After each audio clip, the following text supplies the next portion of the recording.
ఇప్పుడు సపత్నేకర్ అనే భక్తుని గురించి తెలుసుకుందాం. మహాదేవ్ వామన్ సపత్నేకర్ అక్కల్కోట్లో న్యాయవాదిగా ఉండేవాడు. అతని తల్లిదండ్రులు మాదేవ్ గావ్లో నివసిస్తూ ఉండేవారు. మహాదేవ్ తండ్రి దినకర్ సపత్నేకర్ స్వతహాగా సపత్నే గ్రామానికి చెందినవాడు.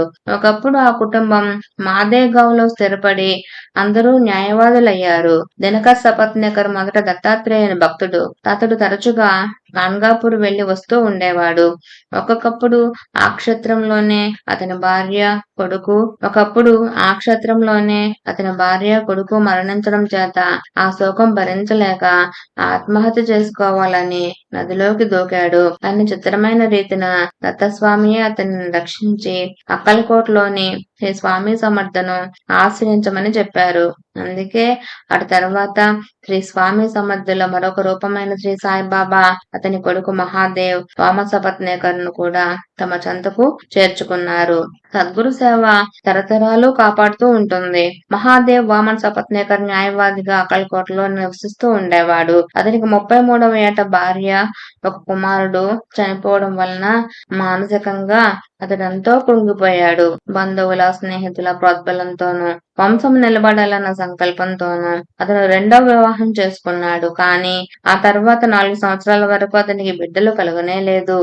అంతటితో అతను మళ్లీ చిగురుస్తుందని ఆశించిన జీవితం మూడైపోయినట్లు అనిపించింది.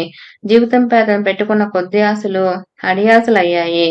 1913లో శ్రీ సాయిబాబాను దర్శిస్తే అతని కోరిక నెరవేరగలదని అతని మామగారు సలహా ఇచ్చారు. నిజానికి అతడు సాయి గురించిన అంతకు ముందే విన్నాడు కానీ అతనికి అప్పట్లో ఎట్టి నమ్మకాలు లేవు. అందువలన అతడు బాబా గురించి శ్రద్ధ వహించలేదు. సరికదా వారి గురించి తనకు తెలిసిన సహపాఠి శివుడేని కూడా ఎగతాళి చేసి సాయి గురించి కూడా చులకనగా మాట్లాడాడు. 1913లో మరలా తమ మామగారు చెప్పినప్పుడు కూడా అతనికి విశ్వాసం కలగలేదు. కానీ అతడి తండ్రి కూడా సాయిని దర్శించమని చెప్పారు. ఆ రోజుల్లో తండ్రి మాట కాదనగల కొడుకులెవరు? కేవలం ఆయన మాట తోసిపుచ్చలేక మాత్రమే తన తమ్ముడు పండితరావుతో కలిసి అతడు కూడా షిరిడీ వెళ్ళాడు. అప్పటి నుండి ఆ దంపతులకు సాయితో గల అనుభవాలు శ్రీమతి పార్వతీబాయి సపత్నేకర్ ఇలా చెప్పింది. మా వారు మొదటిసారి షిరిడీ వెళ్ళినప్పుడు నమస్కారం చేయడానికి సాయిని సమీపిస్తుంటే ఆయన మా వారిని చూచి పో బయటకు అని గర్జించి తోసివేశారు. ఆ వేగానికి మా వారి తలపాక దూరంగా పడింది. ఆయన ఖిన్నుడై 2-3 రోజులు షిరిడీలో ఉన్నా బాబా ప్రసన్నులు కాలేదు. ఆయన నిరుత్సాహంతో తిరిగి వచ్చి తమను షిరిడీ పంపి పెంచబరిచినందుకు వారి తండ్రిపై కోపించాడు. అప్పుడు మా వారు నన్ను మాదేగావ్లో అత్తగారింట్లో విడిచి షిరిడీ వెళ్లారు. నాకు కూడా ఎంతగానో వెళ్ళాలనిపించింది కానీ ఆ రోజుల్లో ఏ ఇల్లాలు భర్త నిర్ణయానికి ఎదురు చెప్పేది కాదు. తర్వాత ఒకరోజు నాకు స్వప్నంలో మెరుపు మెరిసినట్లు అయింది. అప్పుడు మా గ్రామంలో నీటి కొరత ఉండేది. అప్పుడు మా ఇంట్లో ఒక చుక్కైనా నీరు లేదని గుర్తొచ్చి కళ్ళలోనే బిందె తీసుకొని దగ్గరలోనే ఉన్న బావి దగ్గరకు బయలుదేరాను. ఆ కాలంలో ఇంటి కోడలు ఒంటరిగా ఇల్లు విడిచి వెళ్ళకూడదనేవారు కనుక మా మామగారు కోర్టు నుండి వచ్చేలాగా తిరిగి ఇల్లు చేరాలని నేను త్వరగా వెళ్తున్నాను. నేను బావిని సమీపిస్తూ ఉండగా తలకు గుడ్డ కట్టుకున్న ఫకీరొకరు అక్కడొక నిలబడి ఉన్నారు. ఆయన నా వైపుగా వచ్చి, అమ్మాయి, ఎందుకు అనవసరంగా శ్రమ పడతావు? నేనే నీ బిందె శుభ్రమైన నీటితో నింపి తెచ్చి పెడతాను అన్నారు. నేను ఆయన భావాన్ని శంకించి భయపడ్డాను.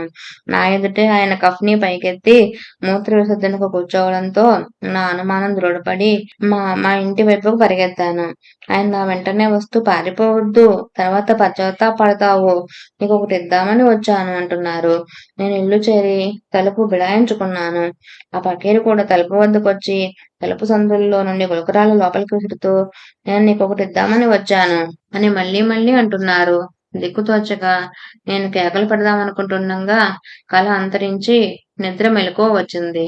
తెల్లవారి నా కల గురించి మా అత్తగారికి చెబుతున్నప్పుడు మా మామగారు విని మా వారితో, నీ భార్యకు షిరిడీ దర్శించాలని ఉండడం వలన నీ కల వచ్చి ఉండవచ్చు, ఆమెను తీసుకుని మరొక్కసారి షిరిడీ వెళ్ళు అన్నారు. నా భర్త చికాకుగా, దాని మాటలు పట్టించుకునేదేమిటి, దానికి అది అలా అనిపించడం వల్లనే కలొచ్చింది, నేను మళ్ళీ షిరిడీ వెళ్లి బాబా నుండి న్యూనత పొందడం నాకిష్టం లేదు అన్నాడు. కానీ మా మామగారు ఆయన్ను శాంతపరిచి మగ సంతతి లేని వాళ్ళ వదిన గారిని కూడా తీసుకెళ్ళమన్నారు.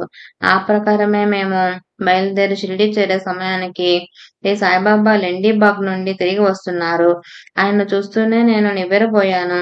నా కల్లో కనిపించిన ఫకీరు వారే. నన్ను చూస్తూనే ఆయన తమ పొట్ట నిమురుకుంటూ, తల్లి, నా కడుపులో ఎంత నొప్పిగా ఉందో, నా నడుము కూడా నొప్పి పుడుతోంది అన్నారు. నాకేమీ అర్థం కాక ఆయనకేమైందో నేను తెలుసుకోవాలనుకున్నాను. నాకు వారి భక్తులు ఎవరైనా బాధపడుతుంటే వారి బాధ నివారించేటప్పుడు ఆయన అలా అంటుంటారని నా సాటి భక్తులు చెప్పారు. ఆయన ఎంత చక్కగా నటించగలరో చూస్తే నవ్వొచ్చింది. నాకు అప్పుడు అర్థం కాలేదు కానీ కొద్ది కాలం తర్వాత నాకు అటువంటి నొప్పులే వచ్చి వాటికి అవే తగ్గిపోవడంతో ఆయన నాతోనే అలా ఎందుకన్నారో అర్థమై వారి పట్ల భక్తి, కృతజ్ఞత కలిగాయి. కొద్దిసేపట్లో బాబా మసీదు చేరాక మేము పువ్వులు, నైవేద్యము తీసుకుని ముందు నా భర్త, ఆయన వెనుక నేను వారి దర్శనానికి వెళ్ళాము. మా వారు ఆయన సమీపించగానే బాబా అంతకు ముందులాగానే "పో బయటకు" అని గద్దించారు. కానీ నన్ను మాత్రం తమను సమీపించి పాద నమస్కారం చేసుకొనిచ్చారు. పట్టలేని సంతోషంతో నన్ను నేనే మరిచాను. బాబా తమ పిడికిలి నిండా ఊది తీసి, "ఇదిగో తీసుకో. 1, 2, 3, 4 నీకెందరు కావాలి" అన్నారు. ప్రతి వారికి బాబా ఆశీస్సులు లభిస్తున్నాయి. కానీ మా వారికి మాత్రం "పో బయటికి" అన్న మాటే లభించిందని మా వారు బాధపడ్డారు. ఆయన కొంచెం ఆలోచించుకున్నాక గతంలో వారు బాబాను శంకించి వారిపై అపోహపడ్డం వల్లనే తనకలా జరుగుతోందని తోచింది. ఏమైనా సరే బాబా ఆశీస్సులు పొందాక గాని షిరిడీ విడిచి వెళ్ళకూడదని వారు నిశ్చయించుకున్నారు. కొద్ది రోజుల్లోనే వారికట్టి అవకాశం వచ్చింది. ఒకరోజు బాబా ఒక్కరే మసీదు ముంగిట ఉన్న రాతిపై కూర్చుని ఉండగా చూచి పరుగును సమీపించి వారి పాదాలు గట్టిగా పట్టుకుని మా వారు కన్నీరు పెట్టుకున్నారు. వారి తలపై బాబా చేయి పెట్టి ఆశీర్వదించి చెంత కూర్చోబెట్టుకున్నారు. ఇంతలో గొర్రెల కాపరి ఒక ఆమె వచ్చి తన అలవాటు ప్రకారం బాబా పాదాలు వర్తన ఆరంభించింది. బాబా ఆమెతో మాట్లాడుతున్నారు. వారు చెప్పేదంతా తన గురించేనని మా వారు గుర్తించి ఆశ్చర్యపోయారు. తన కొడుకును చంపానని ఈ పెద్ద మనిషి అంటున్నాడు. నేను ఎవరి బిడ్డనైనా చంపుతానా? సరే, నేనిప్పుడే ఆ బిడ్డను అతని భార్య గర్భంలో ఉంచుతాను అన్నారు. మా వారు ఎంతగానో సంతోషించి తిరిగి బాబాకు నమస్కరించి మా వద్దకు వచ్చేశారు. జరిగిందంతా మాతో చెప్పి నన్ను ఆరతికి వెళ్ళడానికి త్వరగా సిద్ధం కమ్మన్నారు. నైవేద్యానికి పూర్ణం పోలేలు సిద్ధం చేయమని నాతో చెప్పారు. కానీ హల్వా తయారు చేయమని బాబా సేవకుడు చెప్పాడు. ఆరతి అవగానే భక్తులందరూ పళ్ళెల్లో నైవేద్యం బాబా ముందు ఉంచాము. మా పళ్ళెం అన్నింటికంటే చివరన ఉన్నది. అయినప్పటికీ బాబా ప్రత్యేకంగా ముందుకు వంగి మా పళ్ళెంలోని హల్వా మాత్రమే తీసుకొని ఆరగించారు. మేమెంతో సంతోషించాము. మరోరోజు గురువారం చావడి ఉత్సవం కూడా చూడడానికి మేము షిరిడీలో ఉండిపోయాము. భక్తులు ముందుగా సాగుతూ మేళతాళాలతో నృత్యం చేస్తున్నారు. వారి వెనకాల చిత్రచామరాలు, పల్లకీలతో కలిసి బాబా నడుస్తున్నారు. కానీ ఆయన అన్నడు పల్లకీలో కూర్చోలేదు. భక్తులు బలవంతంగా ఆయన్ను ఎత్తి పల్లకీలో కూర్చోబెడితే మరుక్షణమే ఆయన మాయమై యథాపూర్వం దాని వెనకాలే నడుస్తూ కనిపించేవారని చెప్పుకునేవారు. ఒక్కొక్కప్పుడు బాబా ఒకసారి ఒక అడుగు, మరోసారి మరొక అడుగు ముందుకు వేస్తూ ఆర్తైన నర్తకుల్లా నృత్యం చేస్తూ ఉండేవారు. అదంత రమ్యమైన దృశ్యం నాకిప్పటికీ కళ్ళకు కట్టినట్లుంది. ఆయన ముఖంలో తాండవించే ఆ దివ్య వర్చస్సు ఒకసారి పండరీపురంలోని పాండురంగన ముఖంలో మాత్రమే చూచాను. ముందు రోజు మేము షిరిడి నుండి బయలుదేరుతున్నాము. బాబా దర్శనానికి వెళ్తుండగా మా వారు నాతో బాబాకు ₹1 దక్షిణిస్తాను. ఆయన ఇంకా కావాలని కోరితే నేను ఒక బంగారు ఉంగరము, నీ గాజులు కూడా అమ్మవలసి వస్తుంది అన్నారు. మేము బాబాను దర్శించినప్పుడు మా వారు ఆయన చేతిలో ₹1 ఉంచగానే ఆయన మరొక ₹1 మాత్రమే అడిగి, నేనింకేమీ ఎక్కువ అడగను. అడిగితే నీవు నీ బంగారు ఉంగరము, నీ భార్య గాజులు అమ్మవలసి వస్తుంది అన్నారు. అది వినగానే మా వారిలో మిగిలి ఉన్న ఆ కొద్ది సంశయాలు తొలగిపోయి వారి దైవత్వాన్ని పూర్తిగా విశ్వసించారు. సరిగ్గా 1 సంవత్సరంలోనే, అనగా 1915లో మా అబ్బాయి మురళీధరుడు జన్మించాడు. వాడికి 8 మాసాలప్పుడు బాబా దర్శనానికి తీసుకెళ్ళాము. కానీ నాకు భాస్కర్, దినకర్ అని మరి 2 కొడుకులు కలిగారు. వాళ్ళను కూడా బాబా దర్శనానికి తీసుకెళ్ళాము. దినకర్ను 2, 3 మాసాల పిల్లవాడప్పుడు బాబా పాదాల వద్ద ఉంచగానే బాబా వాణ్ణి చేత్తో పట్టి పైకి లేపి పైకి బలంగా ఎగరవేశారు. భక్తులెవరో వాణ్ణి పట్టుకున్నారు. వాడికేమీ జరగలేదు. మొత్తం మీద నాకు 8 కొడుకులు, ఒక కూతురు కలిగారు. అలనాడు నాకు ఊది ఇస్తూ బాబా నాతో తీసుకో 1, 2, 3, 4 అందరు కావాలంటే అందరూ అన్నారు. ఆయన తన మాట నిజంగానే నిలబెట్టుకున్నారు.